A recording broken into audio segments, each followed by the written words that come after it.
नमस्कार, आदाब, सत श्री अकाल। आप सभी का स्वागत है exam Gyan by Rashid sir YouTube channel पर। और आज हम बात करने वाले हैं सस्टेनेबल डेवलपमेंट गोल्स SDG से रिलेटेड 20 इंपॉर्टेंट MCQs और PYQs के बारे में।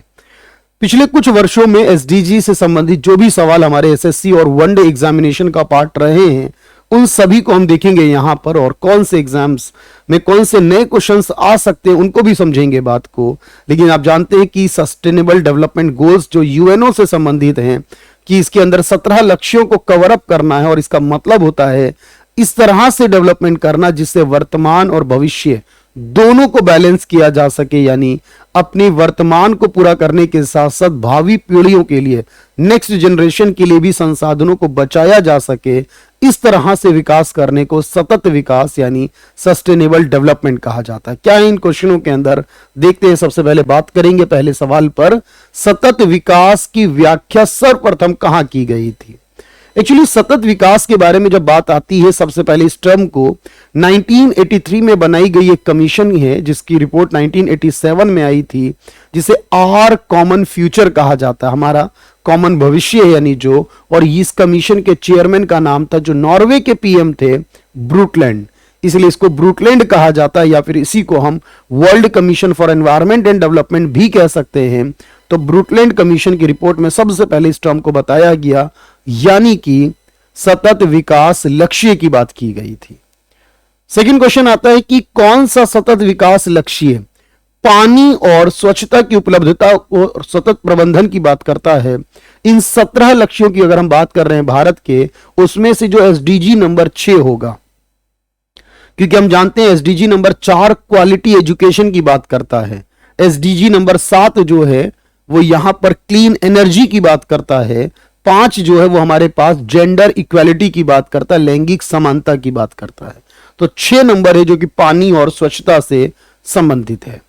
सतत विकास लक्ष्य में कितने गोल्स या टारगेट जो UNO ने निर्धारित किए थे 2015 में पास किए गए कि 2030 तक पूरा करना है, और हर देश इसको पूरा करने की कोशिश करता है, लेकिन पूरा करने के लिए बाध्य नहीं है। अगर ऐसा नहीं कर पाता तो कोई दिक्कत नहीं है, कोई सजा जुर्माना नहीं होगा उस पर, लेकिन कोशिश सभी 193 मेंबर देश कर रहे हैं जो UNO के मेंबर्स हैं, पार्ट्स हैं। तो यहां पर 17 लक्ष्यों के साथ साथ 169 टारगेट्स भी रखे गए हैं, यानी इन 17 के अंदर भी सब टारगेट होंगे जो 169 हो जाएंगे। कितने देशों ने SDG पर हस्ताक्षर किए जब 2015 में SDG लाए गए थे? तो उस समय इसके 193 मेंबर देश थे, और आज 2023 और में भी इसके 193 ही देश मेंबर है, कोई बढ़ा नहीं है उसके बाद से, क्योंकि आखिरी देश साउथ सूडान 2011 में बना था। तो इसका मतलब है कि 193 मेंबर ने साइन किए थे और अभी भी वही मेंबर है। सतत विकास लक्ष्य सूचकांक किस संस्थान के द्वारा जारी किया जाता है?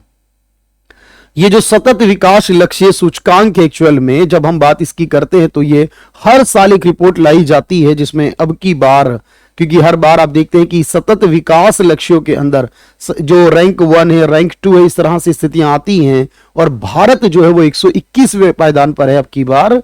लेकिन यहां पर बताना है कि इसे UN की एक संस्था है SDSN, यानी कि सस्टेनेबल डेवलपमेंट सॉल्यूशन नेटवर्क नाम से वो बनाती है हर साल। पिछली बार भारत 120 पर था, अब की बार 121 पर आ गया था। सस्टेनेबिलिटी की अवधारणा सबसे पहले किस वर्ष सामने आई थी? मैंने बताया आपको कि सस्टेनेबिलिटी की अवधारणा की शुरुआत ब्रूटलैंड कमीशन के द्वारा आर कॉमन फ्यूचर जो रिपोर्ट उसमें लाई गई थी 1987 के अंदर, 1987 के अंदर इसे लाया गया था। सतत विकास लक्ष्यों को किसके द्वारा प्राप्त किया जाना है? तो सतत विकास लक्ष्यों को हम कब तक पूरा करना चाहते हैं? मैंने कहा अगले 15 वर्षों में, यानी 2015 से अगर हम 15 वर्ष जोड़ते हैं तो 31 दिसंबर 2030 तक इन लक्ष्यों को प्राप्त करने का लक्ष्य निर्धारित करा है यूनाइटेड नेशन की जनरल असेंबली ने, जिसके अंदर इसे पास किया गया था।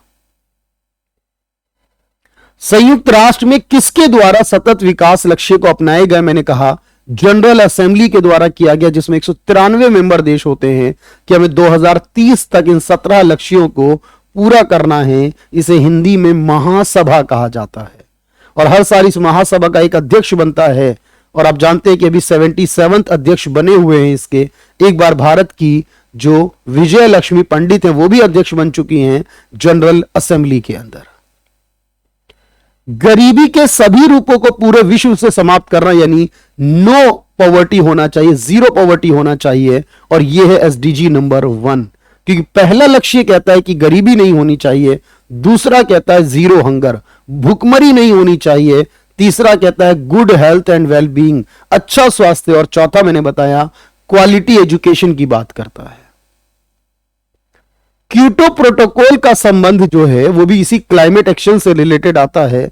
और क्योटो प्रोटोकॉल जो 1997 में आए थे, जब कॉन्फ्रेंस ऑफ पार्टीज जो क्लाइमेट चेंज को लेकर काम करती है, तीसरी पार्टी हो रही थी तीसरी बार। जैसे अभी 2022 में COP 27 इजिप्ट में, 2023 का COP 2000 जो होगा वो 28वां COP दुबई में होगा, UAE में होगा। फाइनली इसको याद रखें, क्योटो प्रोटोकॉल जो है 97 में हुआ था, 97 के अंदर, जो क्लाइमेट चेंज से संबंधित नियम्स कहे जाते हैं। SDG 10 से संबंधित कौन सा होगा? सस्टेनेबल डेवलपमेंट गोल्स 10 कौन सा होगा? तो मैंने बताया कि 10 ये कहता है कि असमानता नहीं होनी चाहिए, यानी जो इनइक्वालिटी है, इनकम इनइक्वालिटी है, उसको कम करना, आय की असमानता को कम करना है। तो ये रिड्यूसिंग की बात करता है, inequality between and with in countries. तो यहां पर हेल्थ की बात नहीं होती है, वो 3 नंबर में होती है। सस्टेनेबल कंजम्पशन एंड प्रोडक्शन की कोई बात इसमें नहीं है। साथ में मैनेजमेंट वाटर की बात अगर करें वो 6 में आती है। इनइक्वालिटी को रिड्यूस करने को एसडीजी नंबर 10 कहा जाता है। चलिए आगे देखते हैं। सतत विकास लक्ष्य भारत सूचकांक जो है कौन जारी करता है? भारत में जब राज्यों को रैंक दी जाती है कि कौन सा राज्य एसडीजी को पूरा कर रहा है सबसे बेहतर तरीके से या नहीं कर रहा, तो इस मंत्रालय को हर साल नीति आयोग बनाता है। और अभी तक 3 बार ये रिलीज हो चुकी है। 2018 में इसे पहली बार किया गया था राज्यों के लिए नीति आयोग के द्वारा। तो क्वेश्चन आता है कि नीति आयोग द्वारा एसडीजी रिपोर्ट भारत वाली पहली बार किस वर्ष रिलीज की गई थी? मैंने बताया अभी अभी कि 2018 में इसकी शुरुआत की गई थी, सबसे पहली बार में। सतत विकास का तीसरा लक्ष्य क्या है? हम बात कर चुके हैं। पहला नो पॉवर्टी, दूसरा जीरो हंगर, और तीसरा है good health and well beings, यानी लोगों की लाइफ अच्छी हो, वेल बींग्स बेहतर हो। चौथे में एजुकेशन है, 5वें में जेंडर इक्वालिटी, और छठे में वाटर है, और 7वें में क्लीन एनर्जी आता है। इस तरीके से टॉप के पॉइंट याद रखने एग्जाम के लिए जो काम के होंगे। थलीय जीवों की सुरक्षा जो है, यानी जो भारत के अंदर जो लाइफ ऑन लैंड है, इसकी बात करें। देखो एसडीजी नंबर 13 जो है वो क्लाइमेट चेंज की बात करता है। 14 में कहा गया है लाइफ बिलो वाटर, जो जमीन के नीचे जलीय जीव हैं उनकी जीवन के बारे में। 15 में कहा गया है एसडीजी जो लैंड पर, जमीन पर रहने वाले जीव जंतु है उनकी लाइफ को लेकर।